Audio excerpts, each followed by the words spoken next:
Hi everyone, my name is Erica Giacomelli and I'll be presenting today my essay Constantin Brancusi's Princess X, a creative force in the development of the surrealist object.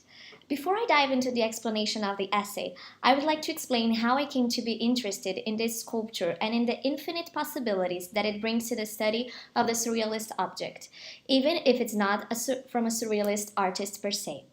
In April of this year, there was a fair here in São Paulo, Brazil, called SP Arte. In the fair, there was an artistic installation with a video art of Princess X.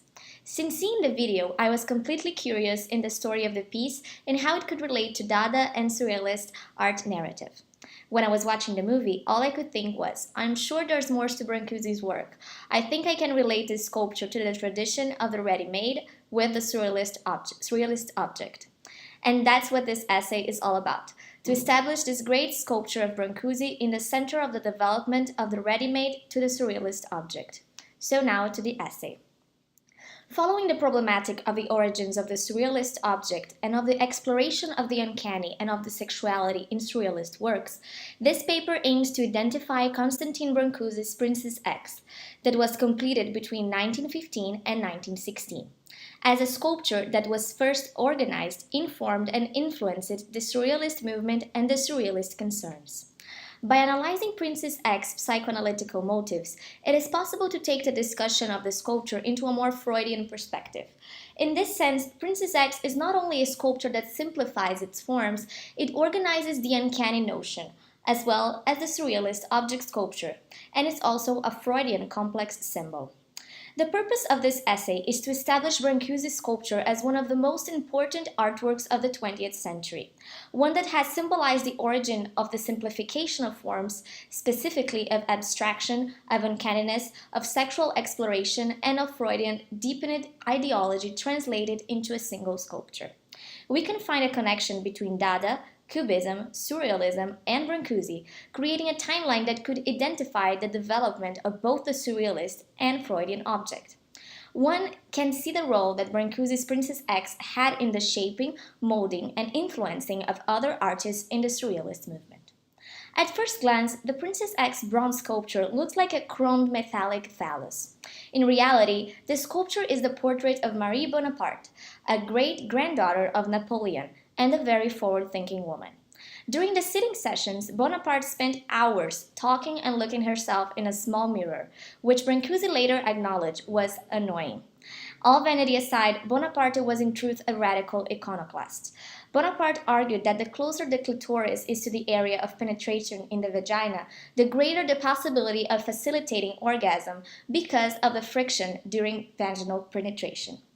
Educated and a member of high society, Bonaparte was an articulate woman of the 20th century. The level of speech she attained was even advanced for the 21st century, as she spoke and often wrote of the female sexuality with relentless curiosity and from a scholarly perspective. She was one of the most forward-thinking women of her time, and her theories were developed almost concurrently with those of Sigmund Freud, without her ever having read his work. In this creative process, Brancusi took the Princess X marble into a bronze cast. After that, Princess X became a perfectly polished sculpture as a woman that is imprisoned forever in a phallic body. After several controversies, Brancusi often affirmed that the sculpture was the representation of a vain woman. As Bonaparte always placed her mirror on the table that she was in front of her, so she could often see herself, she often sat so her body appeared curved in a C shape, as the sculpture is now.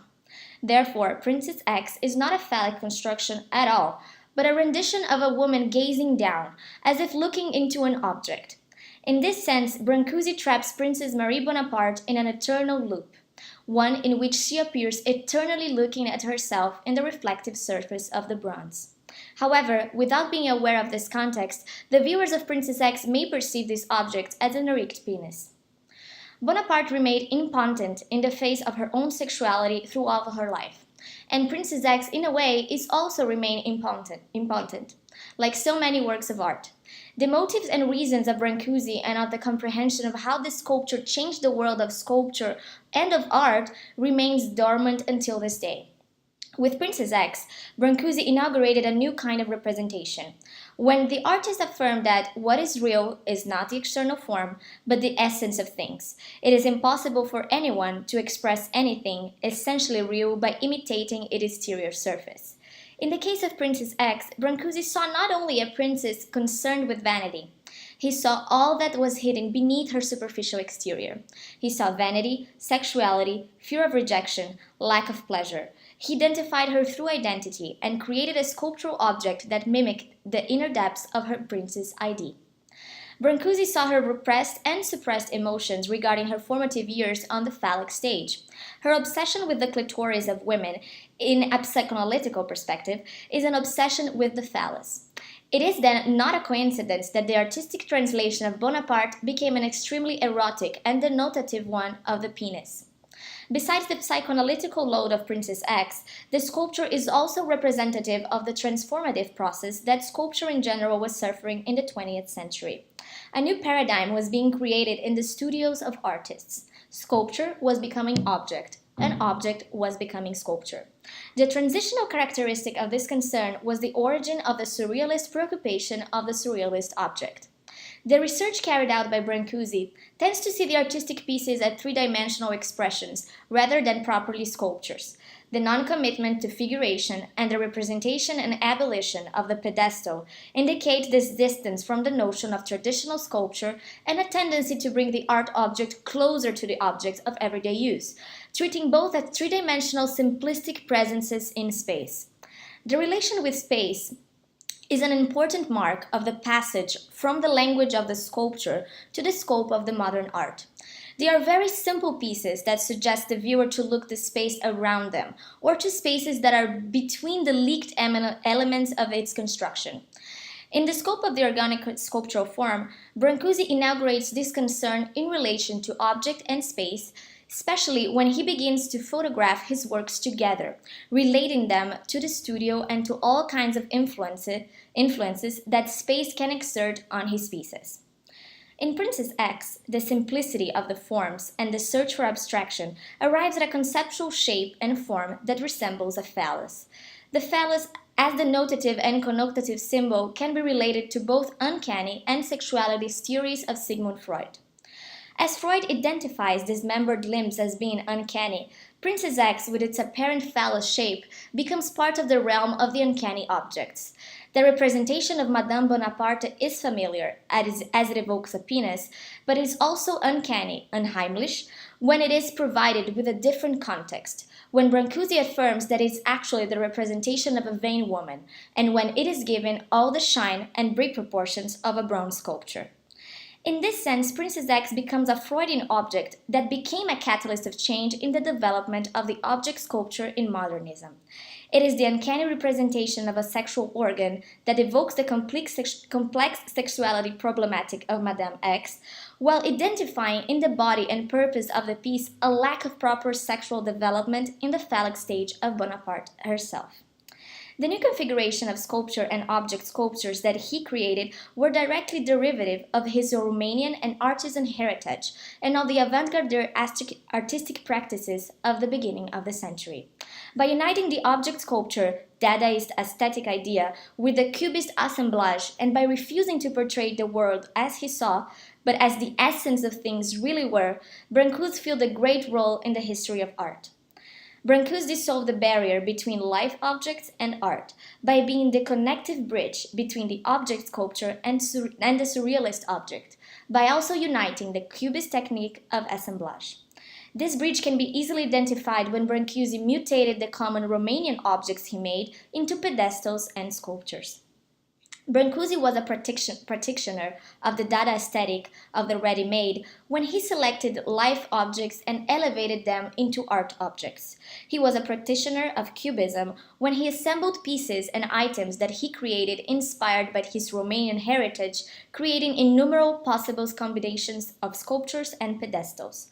Finally, Brancusi was a practitioner of Surrealism when he created totem fetishistic sculptures that were reflections of the repressed and suppressed imagery of the ID.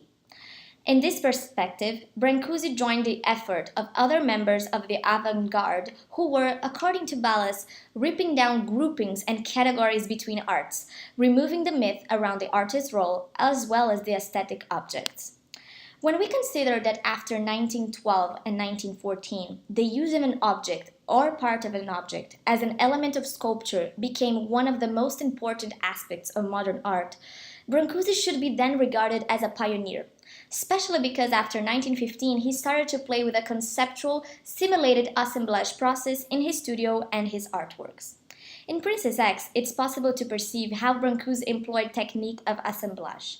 In the studio photograph, we can see the bronze part of the sculpture was on top of another pedestal that he has created of wood. In the final result, the rendition of Madame Bonaparte in bronze is assembled with a limestone block, a small geometric matte piece that balances the organic reflective portion of the sculpture. Brancusi once reacted to the importance of the pedestal, affirming that the pedestal should be part of the sculpture, or otherwise, I must do completely without it. Seeing Princess X as the final and complete end product of his conceptual drive in the psychoanalytical facet of Madame Bonaparte, the limestone small pedestal is by no means an accident or unthought part of the sculpture. By assembling these two pieces together, Brancusi was further studying and researching the characteristic of the object sculpture as derivative from assemblage, and also representing the table that Madame Bonaparte always supported her small mirror. The table, in this case, is a small compared to the ego of Bonaparte and to the importance that she gave to herself.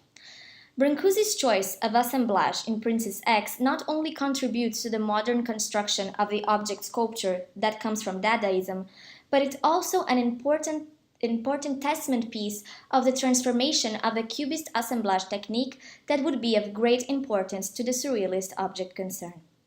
Following then this frame of analysis, Princess X then becomes a testament artwork of the transitional phase of sculpture, of objects, and of modern art itself. Princess X is a sculpture that is derivative of the object sculpture of Dadaism, of the Cubist assemblage, of the Freudian psychoanalysis, and it pre-enacts the Surrealist concerns of the Surrealist objects and of the uncanny in art. Brancusi created the perfect example of the development of the notion of sculpture, object, and of modernity.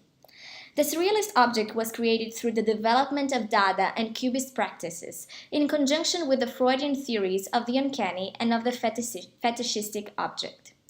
Surrealism takes the Freudian theory and combines with the ready-made practice originated with Duchamp to mature the notion of the object sculpture that would be transformed into the Surrealist object. Freud asserts that the uncanny effect is produced by effacing the distinctions between imagination and reality. Most of Surrealist practices follow this notion, not just realist objects. In Man Ray's untitled Man's Hat from 1933, it is possible to see how the uncanny is that class of the terrifying which leads back to something long known to us, once very familiar. In the black and white photograph, the man's hat evokes the image of a vagina. The notion of sexuality and uncanniness is in a picture. Depending on the way that one sees the image, one can see a hat or a woman's sexual reference. As a surrealist artist, Man Ray often played with the notion of estrangement and sexuality. In the same manner, with a different approach, years prior to the development of the first manifesto of Surrealism, Constantin Brancusi created a sculpture that would be one of the original Freudian objects that discussed the notion of the uncanny and of the sexual development. Regarding the uncanny, Princess X at times can be observed as a woman, and at times it can be seen as a penile sculpture. The Freudian estrangement theory is present, even before Surrealists studied and applied it to their work. In this essay, Princess X was analyzed not only through the stylistic and formal characteristics that define modernism, Dadaism, Cubism, and Surrealism, but it was also analyzed through the psychoanalytical perspective of Sigmund Freud, especially regarding two main axes of thought, the uncanny theory and the sexuality theory, in the developmental stage and in the fetishistic notion of the object. Concluded this analysis, Princess X is reinstated not only as a sculpture that simplifies its forms and thus organizes the beginnings of abstraction and of the influences of the psyche in the creation of artworks, Princess X organizes the uncanny notion through its confounding shape that causes estrangement. At times, the bronze sculpture is a curved lady looking at a mirror, at times is a phallic sculpture of reproduction. Princess X, in all of its dichotomies and developments of assemblage, ready-made, and simplification of forms, is also the representative of the surrealist object sculpture. Finally, Princess X is the quintessence of a Freudian objects and complex symbol. In Princess X, we see the realization of the Freudian object, the evolution of the Dada ready-made, the practice of the Cubist assemblage, and the pre-enactment of the surrealist uncanny and sexual object. Madame Bonaparte's representation in the sculpture is at last released from the loop of looking at herself endlessly in the mirror, endlessly perceiving her own vanity. She at last can be regarded as part of the development of the art world, as a visionary that she was, that helped to develop the understanding of women's sexuality through Freudian perspective, thanks to Constantin Brancusi. Thank you very much.